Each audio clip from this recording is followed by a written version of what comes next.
Hey there, my fellow intellectuals. How are you doing today? Kyle here with another video. And tonight what I wanted to do is test out a new video format that is very reminiscent of the way I used to do videos on my YouTube channel, where I would solve physics problems for you all. As some of you may know, I like to solve physics problems in my spare time. I think it's a very fun way for me to reinforce concepts that I've learned over the years and even learn new concepts that I didn't get a chance to study in my education. And some of you may also know that I recently got this book, Mechanics by Landau and Lifshitz. You can see that the green screen's kind of messing with the cover here. But this is a very, very famous textbook from Landau and Lifshitz, these two really great Russian physicists.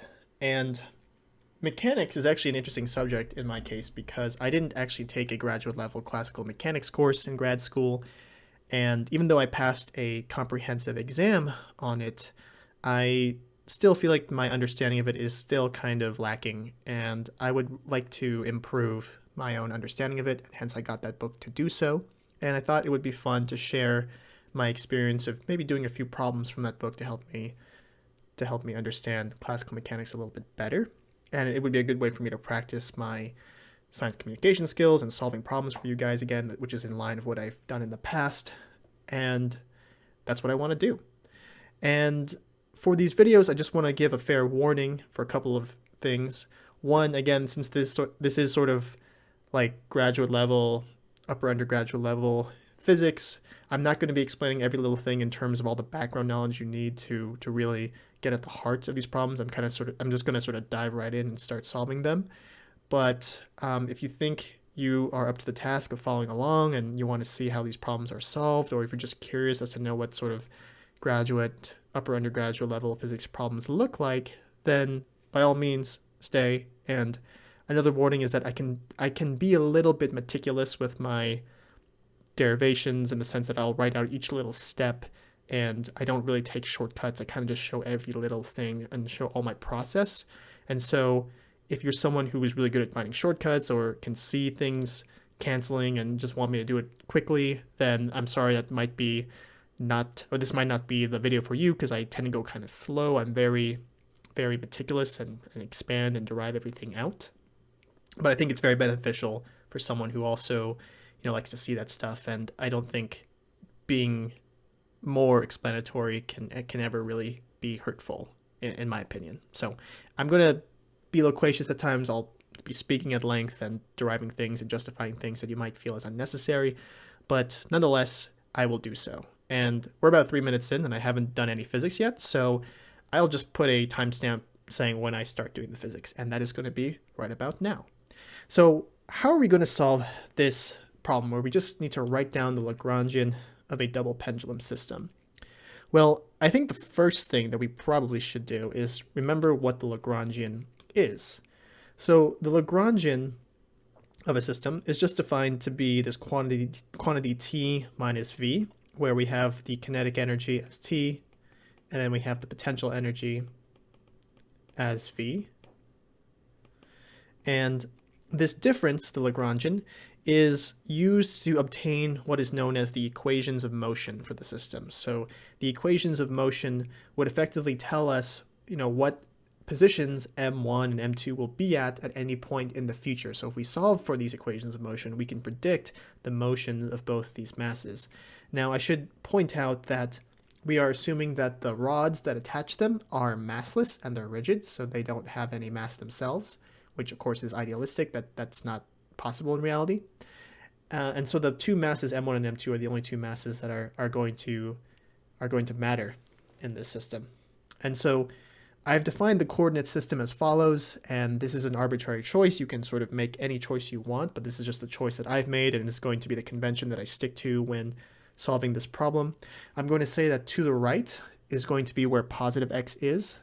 I'll be saying down is negative y. I'll say the ceiling is at x equals 0, y equals 0. So the fixed point of the ceiling right here is x equals 0, y equals 0. And hence the potential energy 0 point is going to be at the ceiling then. Now, you don't have to follow this convention. You can make up your own convention as long as you're consistent in your problem.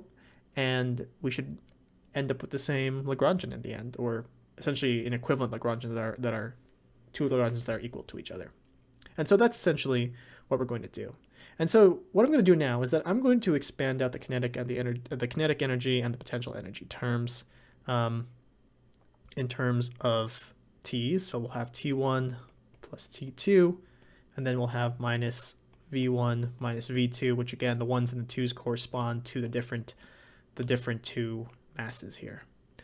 All right, and again, more generally speaking, we can write out the kinetic energy as 1/2 m1 v1 squared plus 1/2 m2 v2 squared. And then the potential energies we can write as just mg or m1 g h1 plus m2 g h2. Okay, and now what we have to do is write all these quantities in terms of the specific variables that were given in this problem. Now, one thing I should point out is that because these rods have fixed lengths L1 and L2, we don't really need 4 coordinates specifically to denote the position of everything, in the sense that we have x1, y1, x2, y2, those are 4 different coordinates, but really we only need to specify phi1 and phi2 in terms of making an equation of motion, or making equations of motion. So essentially phi1 and phi2 are going to be what are known as generalized coordinates. Phi1, phi2 generalized, right? These are going to be generalized coordinates. And hence we'll have an equation of motion for each. And so what we should do is that we should try and figure out how to write all of the positions of these masses and their velocities in terms of phi1 and phi2. So what I'm going to do now is I'm going to draw some triangles that are going to represent the different positions of the masses. So m1's like right here, and then another triangle, something like this for m2. These are right triangles, and again, so we have phi1 here, we have L1, this is going to be phi2, this is L2, and we can just use trigonometry here, right? So for m1, we can say that the y position, which is going to be this leg of the triangle, that's just going to be L1 cosine of phi1, and it's going to be in the negative direction, right? So that's in the negative y direction, so I need to remember that's a negative, and this is going to be the x1, so that's going to be L1 sine phi1, because that's the opposite side of this triangle, and L2 is going to look exactly the same. So triangle 2 is going to look exactly the same, so this will be L2 cosine phi2, this will be L2 sine phi2. Okay, and so that's going to give us the different the x1, y1, x2, and y2. So if we're going to define this ceiling point as x equals 0, y equals 0, then we can say the following. So x1 is going to be this length of the triangle right here. It's just going to be L1 sine phi1. And then y1 is going to be negative L1 cosine phi1. Right, so that's just these two legs of the triangle. And then we have to add, right, to the x direction. So this is x1 right here.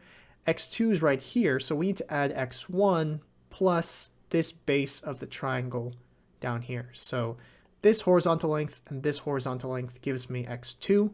And so for x2, I just need to add L1 sine phi1 plus L2 sine phi2. So I know I'm going a little bit fast, but I do want to get to solving these equations rather quickly. And so L2 is going to be the sum of L sine phi1 plus L2 sine phi2. Right, so I've just added the lengths of these two bases of the triangle here to get the x2 position, right? And then I'll do the same thing for the y. So the y, right, if this is 0, y equals 0, this is y1 here, and then this is y2 right here. So I just need to add these two sides of the triangle in the vertical direction to give me y2. And so y2, again, since this is in the negative direction, I can write this as the negative sum of L1 cosine phi1 plus L2 cosine phi2. Okay, so I've just added these two lengths in the negative direction, right? So this is going to be a negative quantity. And now I've written all my different coordinates, the x1, y1, the x2, and y2, I've written that in terms of the generalized coordinates phi1 and phi2. And why did I do this? Well, I did this because if we look at the Lagrangian here, we have this 1/2 m1 v1 squared plus 1/2 m2 v2 squared. If we look at t1, right, 1/2 m1 v1 squared, you can write v1 squared as v1x squared, so that's just the x component of the velocity squared plus the y component of the velocity squared, okay? And even more thoroughly, you can write this as x1 dot squared plus x2 dot squared, or y1, sorry, y1 dot squared, my mistake, y1 dot squared. Okay, now what is this x1 dot and y1 dot? By definition, we're using this what is known as fly spec notation. So if we take the derivative of x1, which is a position variable, divided by, and take the derivative with respect to time, we'll get x1 dot. So that's what x1 dot is. It's just the time derivative of x1 with respect, well, the time derivative of x1. I was going to say with respect to time, but that was going to be redundant. And so this is just a shorthand notation of writing this quantity here. And we'll do this because it is convenient and compact in that sense. Okay? And so we're going to be writing velocities like this in terms of fly spec notation. So T2, right, is going to be 1/2 m2, and then following the same recipe that we did above, that will be x2 dot squared plus y2 dot squared. Okay, and so we're going to need to write out this Lagrangian a little bit more explicitly here. And not only do we need to do that, but we also need to think about the potential energies, right, in terms of these H1 and H2s for the different quantities here. In fact, actually, we can do that right now because we know that the H1 and the H2s are just given by the y positions of each of these masses. So H1 is just going to be negative L1 cosine of phi 1, that's just what height it's at. And then H2 is going to be at minus L1 cosine phi 1 minus L2 cosine phi 2. So that's what all those H's are.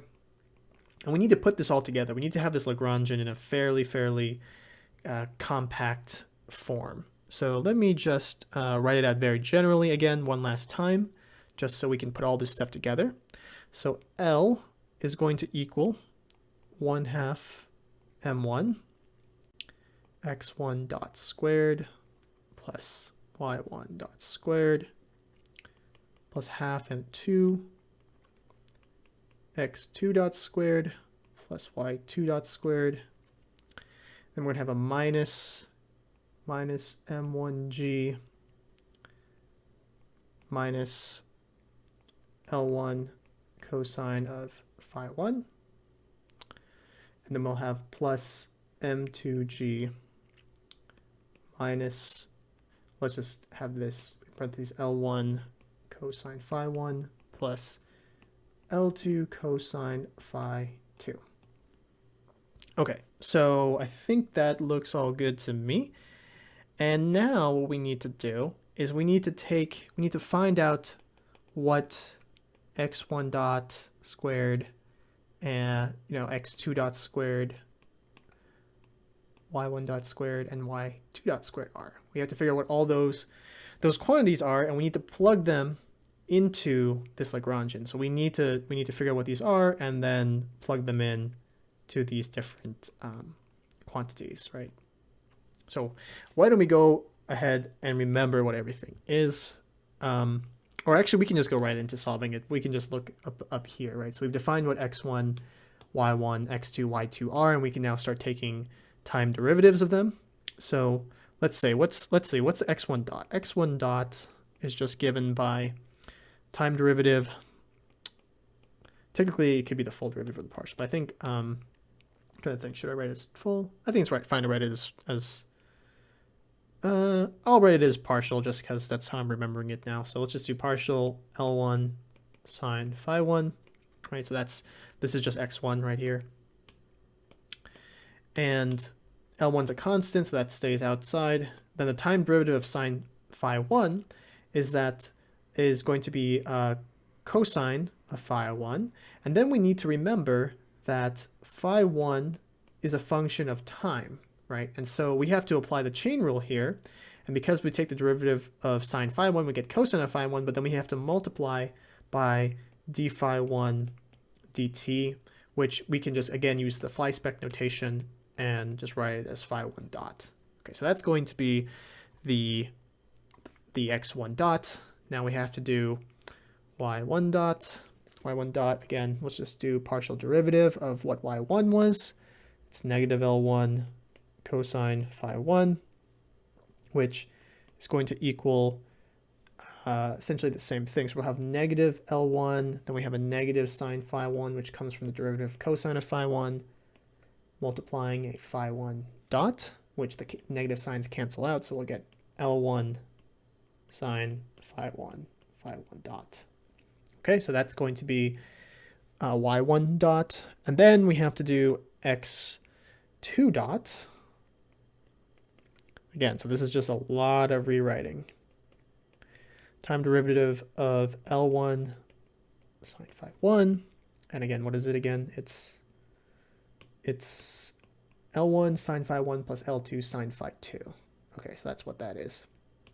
L1 sine phi 1 plus, come on, let's get a plus here, plus L2 sine phi 2, and let's take that derivative. Now, actually, we already took the derivative of L1 sine phi 1 right here, right? So we know that the first term that comes out here should just equal that. That should be just L1 cosine phi 1 dot.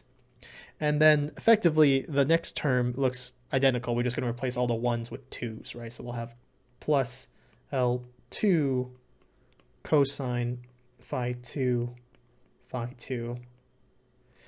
dot, right?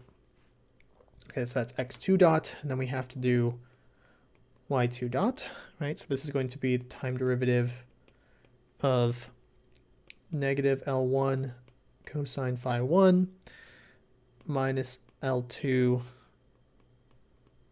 cosine phi 2. And we can show that this is effectively equal to, right? So the minus signs, so the cosine, right? The derivative of cosine phi 1 is going to equal negative sine phi 1 dot. So cosine always introduces a minus sign after you take the derivative of it, but there's a minus sign out there. And so you'll have a positive L1 sine phi 1 plus a positive L2, and there's a phi 1 dot here, L2 sine phi 2 dot. Okay, so we've got all the time derivatives now of all the different x1, y1, x2, and y2 stuff, but we also need to square it, right? We have to square it in this expression. So we have to go ahead and square. And so let's just write here, just to help us remember, let's write square x1 dot, x2 dot, y1 dot, y2 dot. Okay, so we have to do some more tedious algebra, right? So x1 dot squared. What's x1 dot squared? x1 dot squared, it's going to be this. So again, I'm just going to write down x1 dot. This is x1 dot, and then we have to square it.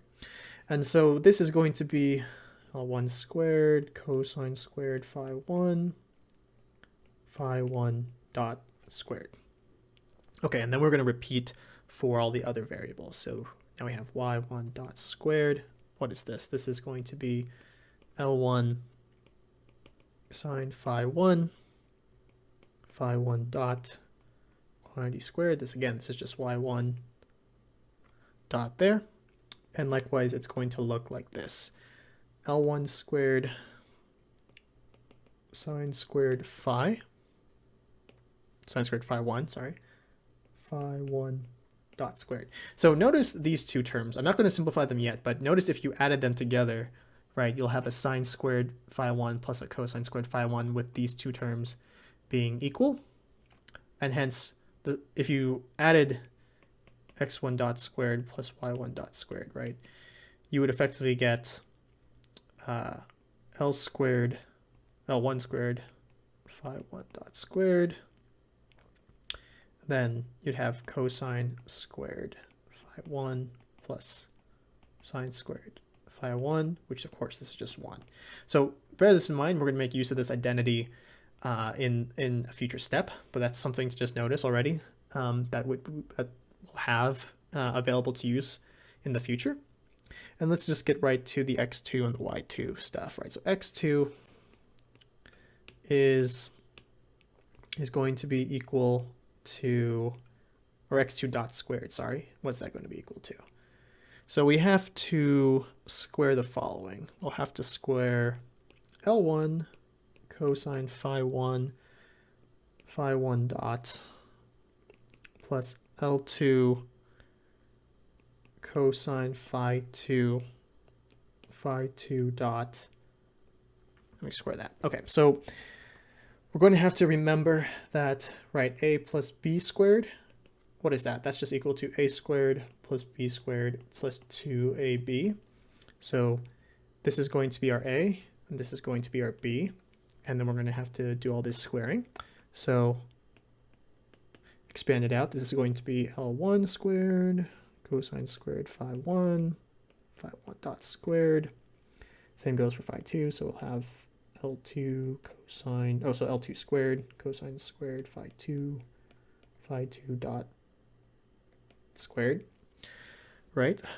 And then we, of course, we need to have the 2 times both terms. So I'll have L1, L2, I'll have cosine phi 1 cosine phi 2 phi 1 dot phi 2 dot. Okay, so that's what the expanded form of that is. And then for y2 dot squared, so y2 dot squared, that is going to equal the following quantity squared. It's going to be L1 sine phi 1 dot plus L2 sine phi 2 dot, and then we square that. So then we're going to run into a effectively identical expression as this one right here, except we're just going to replace all of the cosines with sines. So essentially just look at the expression right here and just replace every cosine with a sine. And so you'll have L1 squared sine squared phi 1 dot squared plus L2 squared sine squared of phi 2. Then we have phi 2 dot squared.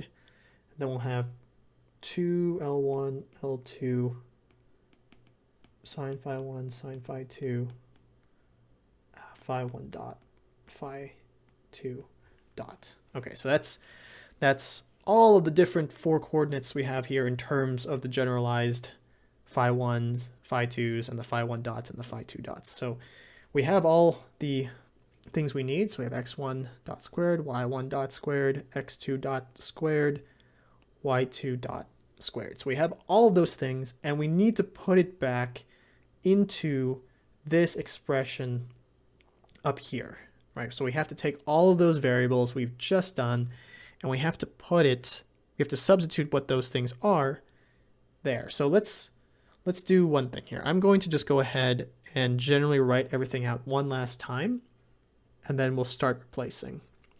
So the Lagrangian is equal to, again, just reminder, 1/2 m1 x1 dot squared, y1 dot squared, we have 1/2 m2 x2 dot squared plus y2 dot squared, and then we have a minus m1g minus L1 cosine phi 1, and close parentheses, plus m2g. We can write it as minus L1 cosine of phi 1 plus L2 cosine of phi 2. Okay, so that's what it is generally. Now, again, we have to substitute all of those things we've just derived up here into the x1 dot squared, y1 dot squared stuff, right? So all of these things we just wrote up there. And now we have to do some substitution. It's going to get a little bit ugly. So I am going to go a little bit slow and write it out term by term here. So first up, I already said earlier, actually, if you have x1 dot squared plus y1 dot squared, what happens? Well, if you remember up here, I showed between the x1 dots and the y1 dots, if you took the square of them and added them together, you would just get L squared phi 1 squared dot, because their cosines and sines would reduce to the identity of cosine squared plus sine squared, giving you 1, right? And so x1 dot squared plus y1 dot squared is just L1, sorry, this is L1 squared times phi 1 dot squared. So that's the first term. That's the first term that we're going to get. 1/2 m1, then we'll have L1 squared phi 1 dot squared, and then we'll have a fairly ugly expression here. So I'll write it out first completely so we can see it all together. So it's m2 times x2 dot squared plus y2 dot squared. So we need to essentially add these three terms together. Okay, so let's just see what that gives us. So I have it that all of this together should give us, let's see here, should give us L1 squared cosine squared phi 1 dot squared, have L2 squared cosine squared phi 2 dot, that's squared, plus 2 L1 L2 cosine phi 1 cosine phi 2 phi 1 dot phi 2 dot, and then we still need to add the y2 dot squared stuff. So that was just all the x2 dot squared. So this is going to be L1 squared. Essentially, this is where we replace all the cosines with the sines. Kind of tedious, but, and in fact, I think this should be a, actually, is that an L1? No, that's an L2. Okay, so this is an L2. Sorry, it's kind of hard to keep track of all this. So I'll be very surprised if I don't have a typo in this somewhere, because it's a lot of things to write down. But effectively, I'm just writing down the y1, or sorry, the y2 dot squared term.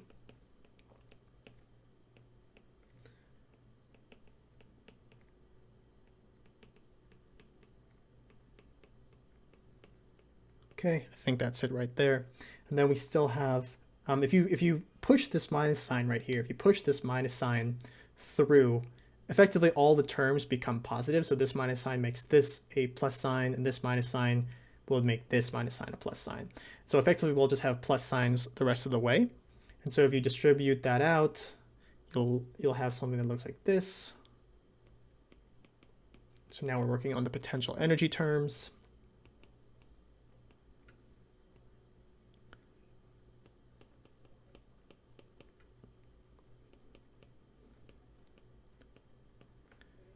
And I think that's it. Wow, 3 lines. Okay, so a couple of things that we can do here. So because if we look at the second M2 term right here, notice that this term and this term have everything the same besides the cosines and the sines. They have an L1 squared phi 1 dot squared. And so does this term with this term, right? So we have this, in the case, just replace the 1s with the 2s. So those are going to effectively just reduce to just the L squared phi dot squared terms. And then these two can also combine in a nice way, right? And so why don't we go ahead and show what some of the simplification does. So we'll have the first term as before.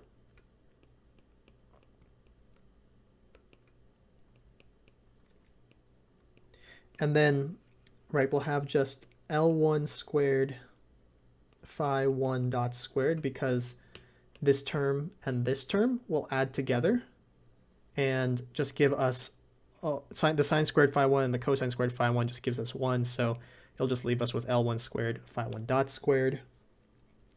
Same goes for L2. We'll have L2 squared phi 2 dot squared. And then we have a plus, we have like terms 2L1, L2, phi 1 dot, phi 2 dot in both of these expressions. So I'm just going to factor that out. Phi 1 dot, phi 2 dot. And then we have a cosine phi 1, cosine phi 2 plus sine phi 1, sine phi 2. Okay? And then we still have the three terms at the end. M1g L1 cosine phi 1 plus M2g L1 cosine phi 1 plus M2g L2 cosine phi 2. Okay, and so what we can do here is that actually this term in brackets I've written right here is in the form of a trigonometric identity. So if you have cosine of an angle times cosine, so cosine of phi 1, cosine of phi 2 plus sine phi 1, sine phi 2, right, in those brackets there. This is a well-known trigonometric identity. This is just cosine of phi 1 plus phi 2. Or actually, that's not plus, that's actually a minus. My mistake. That's a minus sign. A minus sign. Cosine phi 1 minus phi 2. And it actually doesn't matter which way you write this as, because cosine is an even function, so this should be the same as cosine of negative phi 1 minus phi 2. So if you just flip the phi 1 and the phi 2, those actually would be the same. So that's essentially how we can rewrite that part. And we can do a little bit more simplification between all these terms. I'm just going to clean this up a bit. We're effectively done. This is essentially the Lagrangian right here. I'm just going to simplify my answer to make it look like the answer that Landau and Lifshitz get at the end. But effectively, this is all equivalent. So I'm just doing some cleanup work here. So I'm just going to write here cleanup work. Clean up work. And now we're just going to do some factoring and some nice pairing of terms. So first, I'm going to pair this term with this term right here, because we have an L1 squared phi 1 dot squared. So this is going to be just 1/2 M1 plus M2 L1 squared phi 1 dot squared. Okay, and then we can write, there's just going to be this 1/2 M2 distributed to this L2 squared phi 2 dot squared term. So we'll just have plus 1/2 M2 L2 phi 2 dot squared. And then there's going to be this 1/2 M2 that gets distributed to this 2 times all this stuff terms. Now the 1/2 and the 2 are obviously going to cancel each other out. And so we'll just have M2 L1 L2 phi 1 dot phi 2 dot, and then we're going to multiply it by this thing right here, which we can reduce to cosine phi 1 minus phi 2. And then what do we have here? We can combine these two terms together because they have a GL1 cosine phi 1, GL1 cosine phi 1 in both of them, with just a difference in the masses. So we'll just factor out the masses. So we'll have M1 plus M2 GL1 cosine of phi 1. And then we'll go down to one more line here, and it will just be this last term right here, which is this M2G L2 cosine of phi 2. And that, ladies and gentlemen, I'm going to just isolate on its own. So I'm just going to drag all of this stuff a little bit lower, one line lower, just so we can see it in all of its glory. And that is the Lagrangian for this double pendulum system. So yay, we did it. All that work gave us this long Lagrangian which we could take partial derivatives of with respect to phi 1 and phi 1 dot and phi 2 and phi 2 dot, and we could derive essentially the equations that would tell us how these two pendula will behave over time and how they will move and oscillate over time. And so I really hope that you found this somewhat useful and a good use of your time to watch. It was fun for me. I went through it a bit and tried to go through it as efficiently and as clearly as possible. And wow, I forgot how tedious that could have been. But nonetheless, the derivation is done. That is the Lagrangian for a double pendulum. Thank you guys for watching, and stay tuned for future videos like these where I go into depth and talk a little bit about my process and how I solve these problems. And leave a like, a comment, and consider possibly subscribing if you liked what you saw. So thank you guys for watching, and I hope you have a wonderful night.